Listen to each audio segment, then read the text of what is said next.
Hello, friends, and welcome to episode 79 of the Our Weekly Highlights podcast. The month of May is slowly winding down, but we're not winding down here. We got a lot of great things to talk about with you today. And of course, to do that, I am joined by my awesome co host, Mike Thomas. Mike, how are you doing this fine day? Doing great, Eric. Episode 79, one shy of 80. Pretty excited. Yeah, exactly. We're already planning for our big episode 100 release party eventually. Um, It'll be here before we know it. So, any ideas? Send us a note on Twitter. I wonder how close that'll be to our studio conf. Yeah, it might be a little bit after, but you know Probably what? a little bit after. We'll make it fun one way or another. But yes, Yeah. that is a big event coming up. I know I'm personally quite frantically putting together a workshop that I'm excited to teach, but it's going to be a lot of fun. But that's in July. We got to talk about today. We got three awesome highlights to share with you. And so for the curation this week, I had to put on my little pinch hitter hat, so to speak. It was actually me this week. We had a little scheduling mishap, but we were able to pitch in. That's why our weekly is a team effort, and that came to play here. But I had a great set of resources to talk about with you. So I had excellent help as always from the community, especially for this episode. We're going to hear community mentioned quite a bit. So let's get right into it, shall we? So I'm going to frame the first highlight kind of with something that's been pretty obvious in my world with having two small boys, building Lego sets. Now, one attractive feature of building Legos is it's very accessible. It's very easy to get started. Who doesn't have a story about their first set that they put together? Things like that. Well, it's not too different from R itself if you think of the way data science and statistics works. It's quite easy to get started with doing a pretty sophisticated data analysis because if you look at the history of R, you might hear a phrase that's spun in slightly different ways, but I'll say it as R was written by statisticians for statisticians. So you can the way you can access and perform analytical workflows for exploratory analysis, visualization, and even very nitty gritty statistical research. It's very intuitive to somebody coming from these fields. Now, depending on your situation, that might be good enough for you. You can get so far in the world of R in the data exploration mindset. But at least for me personally, especially in the last 4 or 5 years, it's been expected of me to deploy R in multiple workflows, multiple situations for production, whether it's machine learning pipelines, Shiny applications, or designing clinical simulations. I've had to have a lot of on the fly training, so to speak, of best practices for software development. Now, for me, these lessons have been kind of difficult because even though I had a minor in computer science, it never quite prepared me for things like this. But I'm happy to report that no matter where you are, if you're just beginning to enter this world of building production workflows that are based with R and statistical programming, this is a terrific time to invest in a few optimal practices that have been written up very nicely in our first highlight for today. So, speaking of community, another win for community engagement, developer advocate Rachel Dempsey from our studio had asked on Twitter for recommended software development resources that she could pass along to the general community. And there were so many great suggestions that senior product marketing manager Isabella Velasquez has tidied them all up into a terrific blog post on our studio's blog. And so the collection of principles and techniques that are outlined in this post, they remind me a lot about the aforementioned adventures I've had with my kids of building Lego sets. So when you think about a Lego set, the first step is getting your base and foundation laid out. So of course, when you build these pieces, they're not like falling on top of each other or breaking at the moment of a little touch. Well, for your analysis projects, instead of just kind of like randomly scattering your programming scripts your data files, your report files in kind of this haphazard way.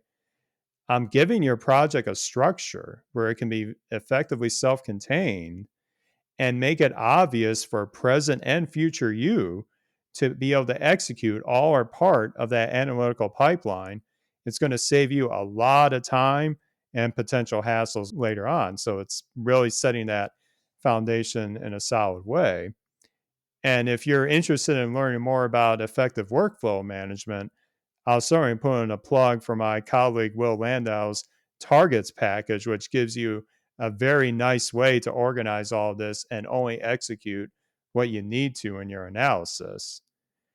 So let's say you got that foundation set up. If you're building, say, a big project like the Lego set, maybe with more than one kid involved, you want to have a clear way to understand who's doing what and be able to understand and keep track of the progress. Well, for me, version control, another principal outline here, is hugely important to not only kind of have a development log, so to speak, of everything you've been working on, but it's very transparent and it allows for asynchronous development among multiple team members. And without version control, I cannot do anything that I'm expected to do in production. It has saved me so many times. And that's another principle that's outlined here. And going back to the Lego example, if you have a pretty complicated set, you don't want to lose those instructions, especially if you're new to it. But in the world of R analysis, you can think of the instructions as, what packages you're using, maybe what snapshot of those packages. That's where, in both the R and Python worlds, we have this concept of analytical environments that in the R world would be greatly supported by the RM package, and in Python, the concept of virtual environments. This is very important to be able to have that instruction set always ready to go and to have everybody else on the team be able to follow that exact same starting point for your analysis. Another part that I need to do a better job of that this post highlights is that you always want to check what you're building to make sure it's working, to make sure that you didn't introduce any structural flaws that would cause the whole thing to topple over. Well, in the analytical world of our development, building automated tests throughout the development process can be your safety net to check your progress and integrity of your analysis so that if anything is off kilter, if anything is not quite working the right way, you're going to know about it pretty quick and you're going to be able to develop your code in an even better way by learning from these issues early on. So I need to do a better job of that. But I think this collection of tips in Isabella's post is a great way for you as a statistician or data scientist to get the best of software development in an easy, digestible way to get you started effectively. So, Mike, what did you like most about what you read here? I absolutely love this post. Thank you for curating this one, Eric. It's a topic that I could write about for days and probably should start blogging about. I know you and I could podcast about this for hours and hours. And this stuff involves a different mindset than what you need when you are purely analyzing data. And that can be intimidating at first. I think back to when I was just starting out as a data analyst, and I had no idea about version control, project structure, unit testing, anything like that. So I really appreciate RStudio putting together this post because I think it's really important to preach this as much as possible. One of the linked resources that you mentioned in the project structure section is the book called What They Forgot to Teach You About R. And I couldn't think of a better name. I'm pretty sure this book stems from Jenny Bryan's infamous blog post titled Project Oriented Workflows, Oh, which yes. has two of my favorite quotes that go something like, if the first line of your R script is set WD or RM list equals LS, she will come into your office and set your computer on fire. And I love that. And it really made me sort of reflect on why this is so pervasive. I still see those two lines all the time on client engagements. And it's hard to make sense of, why this is still a thing because the RStudio and the RStats community have been pushing these types of software dev principles hard for years, it seems now. Right. And I guess it's probably just hard to break old habits, or maybe a lot of curriculum in undergrad stats courses with R doesn't get updated very often. So they're using the same old slides that they've been using, since Stack Overflow recommended to have those two lines as at the beginning of all of your scripts. Um, Maybe we need to find better ways to get these principles into the classroom sooner. I'm sure that's not an easy task, though. So for now, let's just keep on preaching software dev principles on blogs, Twitter, and our podcasts. Yeah, I'm sure that you and I, Eric, could sit here for the next hour and discuss this blog and this topic in general. But maybe I'll just wrap up for now by giving a quick opinion that took me a while to learn, but has helped me tremendously, and it really ties back to project-oriented workflows. I can't emphasize enough the importance of sort of storytelling in your analysis and having a solid beginning, middle, and end for every single analysis that you do.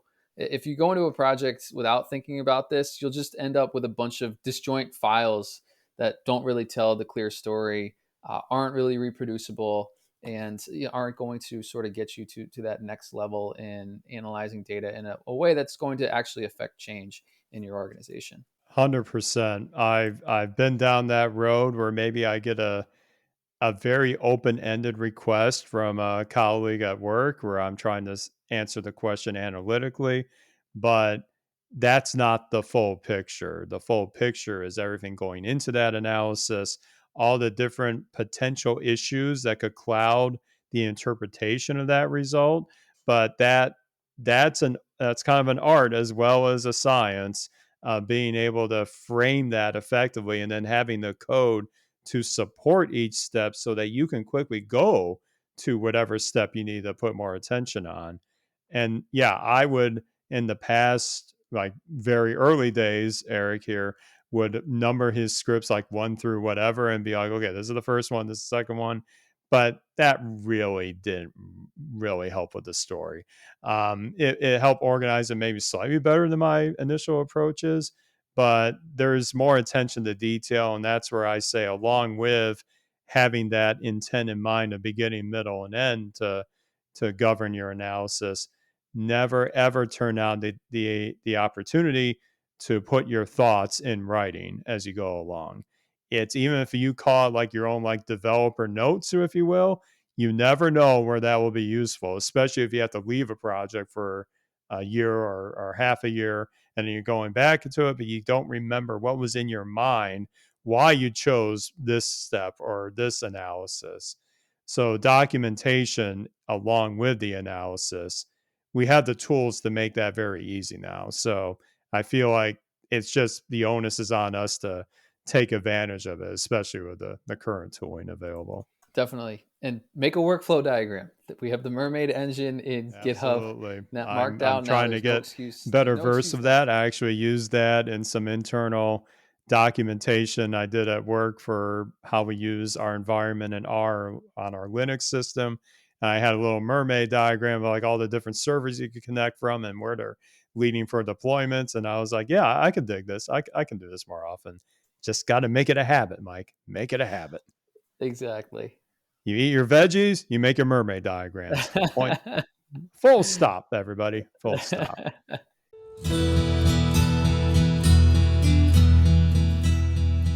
Now let's dive into another important aspect of reproducibility for our second highlight, and that is reproducible documents with one of our favorite ecosystems in the R Markdown ecosystem. Now, just like we talked about in our previous highlight, there were a boatload of helpful ideas and practical tips that were shared by the Twitter community for another blog post that was authored by data science educator Brandon Cullen and senior data scientist at IBM, Allison Hill, who you've heard about many times on these highlights, and Isabella once again in another RStudio blog post that's assembled in a series of posts, practical tips and ideas to help build and troubleshoot our markdown documents. Every tip here is great. I'm going to highlight a few of them that I think are some I need to either pay more attention to or try out for the first time. One tip that I saw was being able to save the content of a particular chunk of code into a separate file with the cat engine. Notice I said engine here. This is actually an actual chunk engine, not just the cat function itself. But this is very helpful if you just want to quickly route maybe a model diagnostic or a log output somewhere, and you can either send that file to somebody or just even put that in version control, anything like that. It's a nice trick to be able to open the door to use that particular output into something else, such as even SQL queries, for example, if you want to write one of those verbatim. So that's a great tip that I didn't know was possible. Another one that I did dive into a little bit, but I need to do even more of is knit expand from the knitter package. That is an absolute game changer, folks. When you have boilerplate text and you want to substitute maybe certain variable names or certain input, numbers, anything like that, without having to type that same chunk every single time just by changing one thing. It is a very dynamic approach to avoiding having to repeat yourself too much and having potential errors as you code up like the fifth or sixth version of that linear model analysis or anything like that. And lastly, I will admit, especially in my early days of R Markdown, debugging was painful, especially when things were going haywire. I learned in this post about the knit exit function from knitter. This is a very neat way to tell knitter that everything after that call, just forget about. Don't execute it. What an awesome way to help you debug. If you know there's some problem maybe later on, or you're trying to isolate where the problem is, this is very much like the approach I would take with our function debugging. And I would comment out a certain portion of the code and see at what point is the error still occurring. So that, and also it can save you a lot of time too if you're like iterating on one part of the document and you want to get to the next part later on, but you don't want to just remove that text from the file itself. So that little trick from knitter, knit exit, is something I'm going to be using as well. But if nothing else, this is showing you that the R Markdown ecosystem is still very much thriving and still is extremely powerful for almost anything in terms of reproducibility with your analysis in R. So I have a lot more follow up to do on this, Mike. How about you? What did you like about the tips you saw here? Yes, I couldn't believe when I saw that knit expand function. I remember vividly trying to create a histogram for every variable in a data set Oh, and yeah. doing that with like a for loop inside an as is chunk or something like that. And knit expand just makes that way cleaner. It looks like. And for me, at least, there is always more to learn when it comes to R Markdown. There's just so much functionality. I mean, Knitter itself, there's so much functionality. It's incredible. So kudos to Eway and everyone that has built out such an amazing ecosystem for developing scientific documents. I did know about the Perl and Spin functions from Knitter, which convert an RMD file to a .r file and vice versa, which are Right. incredibly handy. I did not know, however, that you can reference another chunk by using the ref.label chunk option instead of copying and pasting that prior chunk. Can be really useful if you are trying to pull all of the code into an appendix as well. That was one of the examples they gave in the blog post. Also had no idea you could cache chunks using the cache equals true chunk option, which can be super useful if you're going to be consistently reknitting a document that you're working on that has one chunk that takes a really long time to run. So just cache the object in that chunk. And every time you go to make changes to that document and check your progress and reknit, it'll just pull the cached object instead of rerunning all that logic over again.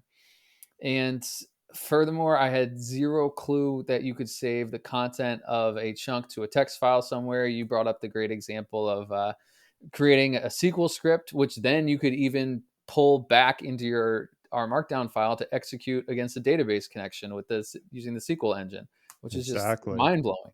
Yeah. Another one of my favorite features of R Markdown that they did highlight in this blog post is parameterized reports, which allow you to pass particular parameters at the time of render.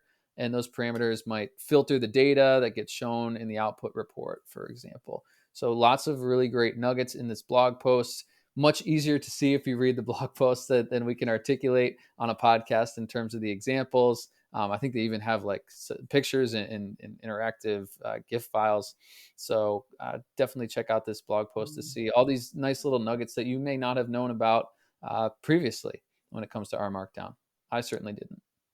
Yeah, this is a great series, and again, these are resources that have come through, you might say, the test of time, and so many in the community putting our Markdown in sophisticated workflows and learning about these tips that kind of start to surface at the top of very important to take your capabilities of using this to another level. Things like the knitter package have so much under the hood. It's almost impossible unless you're Eway himself to really digest what it's fully capable of. But when you see these practical use cases of where you can fit these different techniques, there is something in here for everybody, no matter which part of the analytical spectrum you're in when you're creating these reports. So I'm very, very excited to see these resources shared. So another great bookmark to put into your collection of our bookmarks, and that's what our weekly is for. We're giving all those bookmarks for you, everybody. That's right. I'm not sure if I would believe Eway actually exists. I would think he's like be the wizard in the Wizard of Oz if you hadn't met him and couldn't verify that for me, just because how incredible the R Markdown ecosystem is. Yes, I am. I feel like, and I'm going to say this in the most polite way. I feel like I was talking to Yoda every time I meet him. Like I That is am. a I'm not huge even at compliment. Luke's level, but he has taught me a few Jedi tricks in the very few conversations we've had, That's and awesome. I use them to this day. So, anyway, I hope I see you in a couple months. But yeah, attention to detail, the best practices that he's implemented with this are just amazing. We're in good hands with our Markdown for the future. Speaking of helping people out, so our last highlight is another win for being able to not only share what you're doing, but to share it in a very digestible and easy to access way. Oftentimes, when I'm trying to figure out an issue and I'm having trouble solving, the best place to go is to first try to boil down my issue into a very self-contained example, idea of a rep rec. So you've heard people like Jenny Bryan say, and then be able to share that in a troubleshooting forum, such as our studio community or Stack Overflow, or things of that nature. Well, not everybody's on those portals. Sometimes the best way to get attention is to take advantage of the social media aspect, like our previous highlights did, and send it out on Twitter. Well, it can look kind of junky to put just verbatim code into text on a Twitter post, especially if you hit that infamous character limit. But I'm happy to say that Tom Mock from our studio, no stranger to these highlights in the past, has a terrific solution that integrates two or even three really important pieces of technology to make sharing code snippets as easy as possible. And that is his new Distillery package. Very cool name. And under the hood, what this package is doing is it's helping translate a snippet of our code into a gist that you can post on GitHub, and then taking advantage of another tool in the web called Carbon to create a really attractive, easy to read image of that code that's directly ready for sharing on Twitter or other social media. That is just amazing how all that integrates together. And I definitely need to take advantage of this. Mike, were you blown away by this too? Yeah, it's incredible how he combines these two really powerful uh, concepts that get used that we see all the time, the carbon snapshotting and then the GIS that you can post on GitHub for others to be able to take a look at what you're working on. And it's always awesome to hear from Tom. I try to pay close attention to what he's working on because he writes really thorough and easy to follow blogs and documentation. So this is a great package. I hate to admit this, but I have never created a carbon screenshot of code I've written. And yes, I am on Twitter. I'm probably the only data scientist on Twitter who has not done this yet. Is there a twofer over there? You as well? I've done one. Oh, okay, hey, that counts. That Yeah. counts. So I still am the only data scientist out there. I get so jealous of people. I used to get so jealous of people who posted those beautiful carbon images on Twitter. And I figured it was like a desktop app on Macs that built these beautiful screenshots for you. And I'm on Windows, so I just didn't have access to it. So I would just have to, snipping tool, paste my screenshots out there, ugly from my RStudio IDE. But come to find out, it's just this great web service that I could just as easily have used myself the whole time. But anything that we can do to make code sharing, especially when it comes to helping each other work through bugs in a way that's less intimidating than Stack Overflow can be, any way that we can make that easier and more approachable, and in this case, case of Carbon, much more aesthetically pleasing as well, is great by me, and I think goes a long way to helping newcomers create reprexes or reproducible examples, which is a tough thing at first to get your head around. Hey, this doesn't work on my IDE. How am I going to take those next extra steps to create something that somebody else can run and see the issue firsthand without having access to my data, having access to specific things that are needed to just that create the analysis that I'm working at and really just get to the heart of reproducing that bug that you're facing. So great work adding more tools like this to that particular ecosystem. So kudos to Tom. And one of these days, I will make my first carbon screenshot. There's no excuse not to now. That's correct. Yes, and one other aspect that I really like is the fact that obviously, like we said, combining the GitHub gist with the screenshot of Carbon, the screenshot will have in the image itself a link to the gist itself. So that's something that I kind of struggle with sometimes when I would see these. Like, okay, do I have to type this all out? How do I have to type it all manually? But now, as long as you can get that link, you can just copy it from GitHub and then throw it in there or tweak it to whatever you like. So it's accessible in different ways. That's what's the beauty of this is it's putting the different tech to achieve a solve a very real issue, but in a really concise and dynamic way. So yes, we both will be making more use of it. The fact that I've only done one was just more by accident than anything else.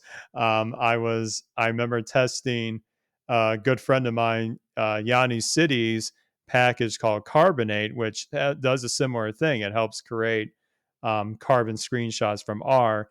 It does a little different, and it uses something called R Selenium to actually get that screenshot itself. So that's a little different purpose. But I remember just trying that out, see if it works, and yeah, it worked.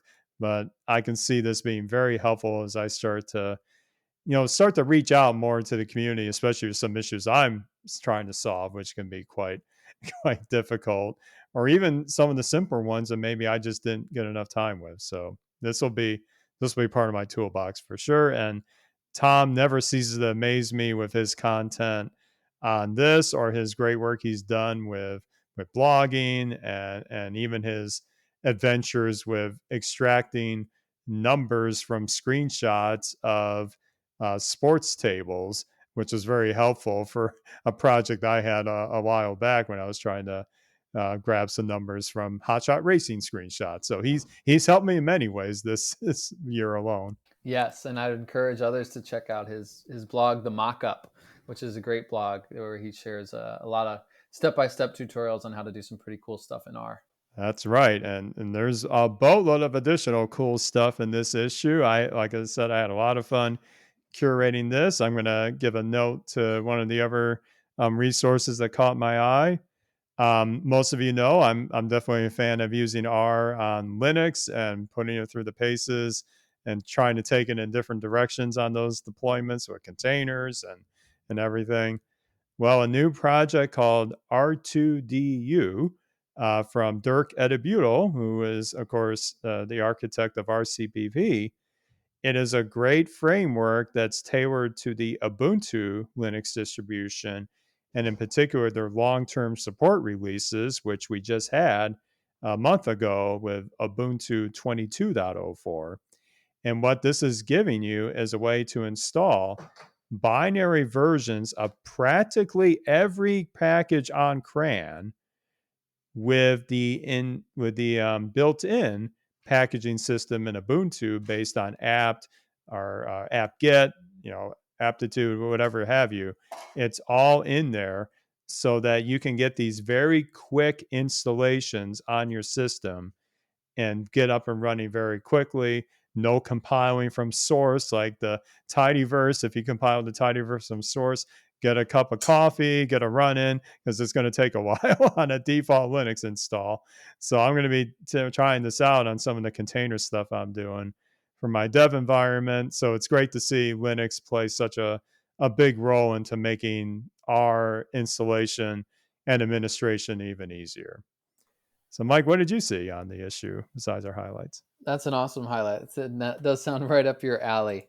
For me, I love seeing corporations give back and open source some software that they have developed so that it can benefit the entire community when they can do it, obviously.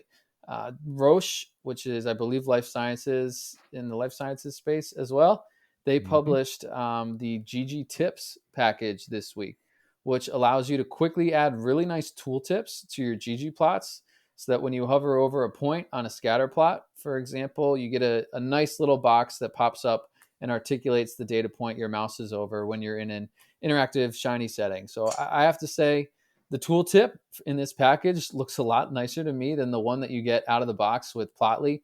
And they have a demo app where they even have emojis in the tooltip itself, which is pretty awesome. So definitely check it out. And it looks like a nice little framework for adding tooltips to your plots, which I think can go a long way towards communicating the information in that plot to end users a little bit better.